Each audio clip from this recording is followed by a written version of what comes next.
And I'm just like, stop this. This is just the new version of the scared black man you did to us back in the day. You racist bastards. This is back when it used to be, oh, so no, I'm a scared massa. You think I don't recognize that?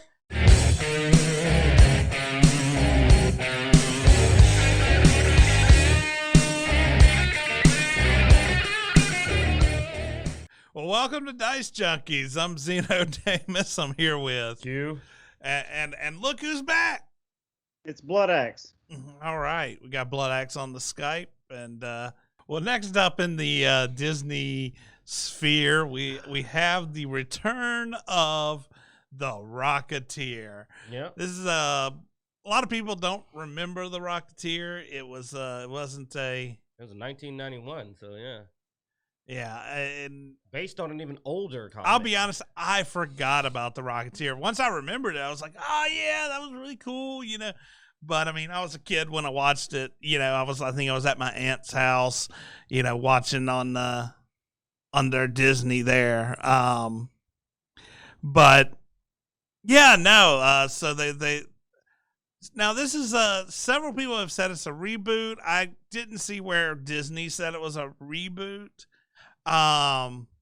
So I'm not sure if that's correct.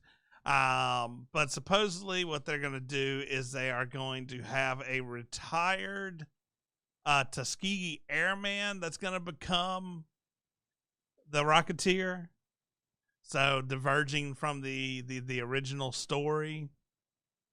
But no, I was, you know, when I was talking about this with them, I was telling them, I was like, you know, if it was a continuation of the story, I think that'd be pretty cool. It would be sort of neat to maybe see a Tuskegee Airman actually pick up the mantle from the previous Rocketeer. If it's a reboot and they're just starting out there, I don't know why. You know, you're rewriting the entire story. And the person who originally wrote it's dead, so they don't have a say in it. I actually thought the idea of a Tuskegee Airman being the Rocketeer to be an interesting idea. Yeah. Equally. It's fortunately, though, the way it's advertised and with it being Disney, I just don't trust them. Because as I've told you, as y'all have heard me many times rant, so I won't rehash it, it's the do it right if you're going to do it. It's just my thing. And Disney doesn't. That's the problem. Woonbai says, nobody remembers Rocketeer. All I really remember is the hype. I hope they go bonkers with it. We'll see. It's a really old thing that most people aren't going to even know it's different. Let's be honest. The handful of people that remember the Rocketeer, like you said, is small. I just hope that if they're going to race swap the main character, that they're writing a good story. Because one reason, but not what you think, is because I don't want them to dishonor the Tuskegee Airmen. Like, I have a lot of respect for the Tuskegee Airmen. I don't want them to do a crappy Tuskegee Airman. To me, I'd be more upset about them crapping on that than the Rocketeer. So I'm kind of like, if you're going to write this, I hope you're going to do a good job. Well, and that's why I said it would be neat to see if they picked up the mantle. Because the original story, I think, was in the 1920s. Tuskegee Airman was, 1930s. So to be a retired Tuskegee Airman, you're at least having to talk about the 1940s, 1950s. So, I mean, it would be perfect for a passing of the mantle. That way you're not just rewriting or race swapping. Yeah, or race swapping. You're creating a new story or a continuation of a story. And I think I always prefer to see that continuation of a story and that evolution as time goes by rather than just completely erase something and replace it. Because I think the Rocketeer has already passed mantle. Like, it is almost like a mantle. I believe the Rocketeer, even in its own story, there had been a couple of them. So, yeah. But the main thing is just, I don't think in the original movie he even created the original suit. I think he found it. So yeah, I think he might have found the rocket pack and helmet. Yeah.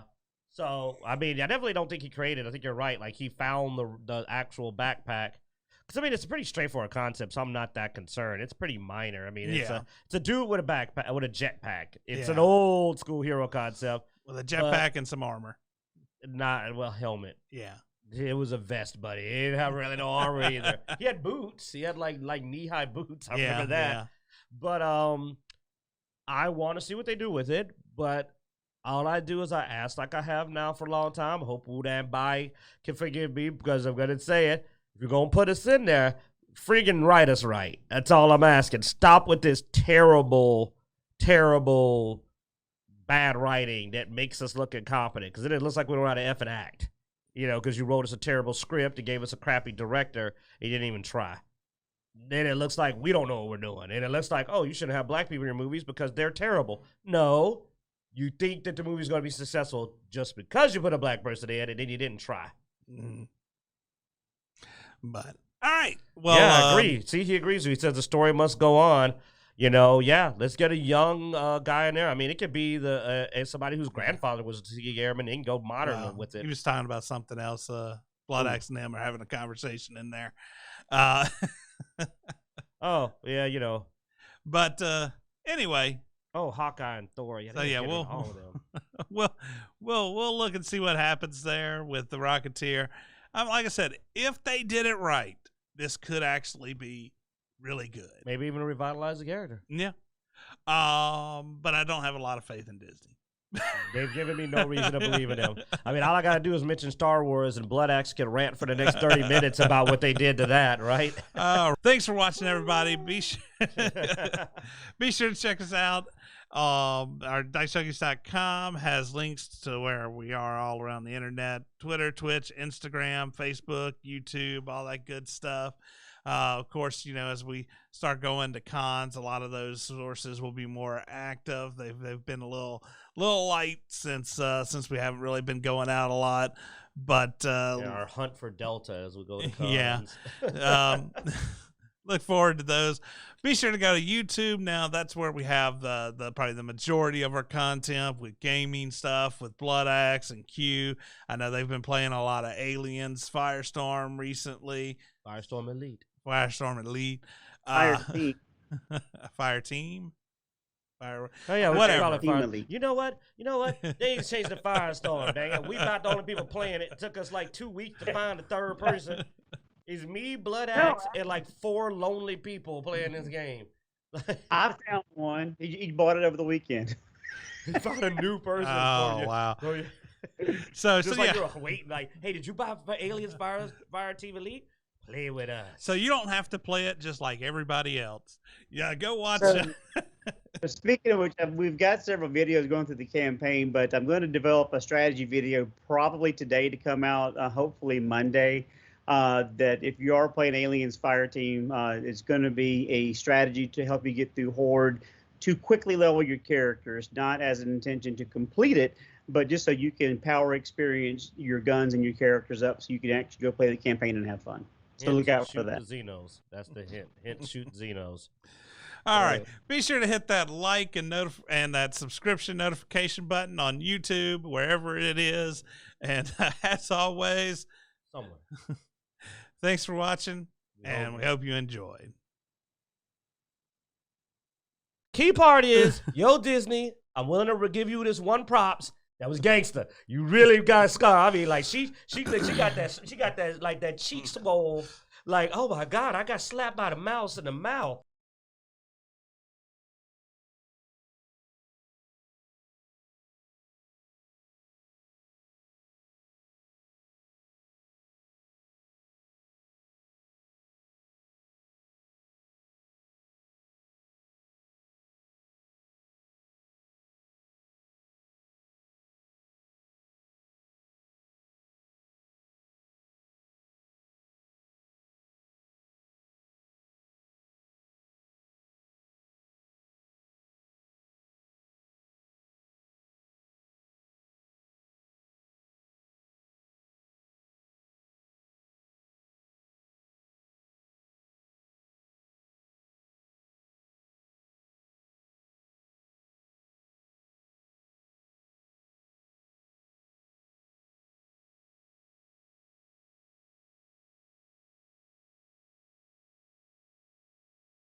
Right. Last thing, I'm gonna need Blood Axe in on this one because I'm not super familiar with the topic. He ran it through, ran over it a little bit before the Tell show. us about it, man. But Frank Oz says he's not welcome to perform with the Muppets are on Sesame Street. Disney doesn't want me. So what's this about, Blood Axe? So yeah, this was an interview that was recently performed with Frank Oz, and I've actually reached out to him and tried to get him on our show, and unfortunately haven't gotten responses back. But it does shed some light on some of the things that we heard from one of our interviews with Tim Rose, which y'all are welcome to go back and look at some of those videos that we have that we did a couple months ago. But apparently Frank Oz isn't welcome back to do the Muppets, which he was famous for doing Miss Piggy. He did Fozzie the Bear, but he also did Bert from Bert and Ernie on Sesame Street, and he also did Grover. But he's not welcome back. He was basically forced into retirement when Disney acquired the Muppets back in 2004, and the fans have really not been happy with the performances and the direction of the Muppets. I was excited when they were releasing a new Muppet series several years back, and then I watched it and I'm like, what the hell is this? This isn't the Muppets. This is a trash fire. And a lot of it goes back to what Tim Rose was saying to us earlier on, is that, these aren't just puppeteers. It's not just people running the strings. It's people who understand and develop a character of what they're performing. And you can tell the difference whenever you have someone else portraying Miss Piggy versus when Frank Oz was portraying Miss Piggy or Fozzie the Bear. And the fact that he's not being welcomed is really kind of disturbing, is because you have these legacy characters with these legacy performers, and Disney's like, oh, we can get somebody cheaper to do it. And it's suffering because of it. Not only that, but, the story writing is terrible, but even the performance isn't what we expected or what we were used to as kids growing up watching the Muppet Show or watching the films. Yeah, here Frank Oz says, I do love to do the Muppets. I'd love to do the Muppets again, but Disney doesn't want me, and Sesame Street hasn't asked me for 10 years. They don't want me because I won't follow orders and I won't do the kind of Muppets they believe in. He's like, I don't watch the Muppets due to the soul. The soul's not there. The soul is what makes things grow and be happy. But I miss them and love them. Or be funny, yeah, sorry. And that's sort of what you were saying just a second ago was, you watched the Muppets and it just wasn't the Muppets anymore. I grew up on the Muppets and Sesame Street. And I know he's talking about, I tried to watch some of the recent stuff. And it's very clear that people think they know better. And when they do, they start to ruin things because they don't understand children. They have agendas they're trying to get in your kids' heads, and it's just like, stop, man. And he's right. Like, the Muppets have not been the Muppets for a long time, but Sesame Street, I've heard some things about Sesame Street. Like, wow.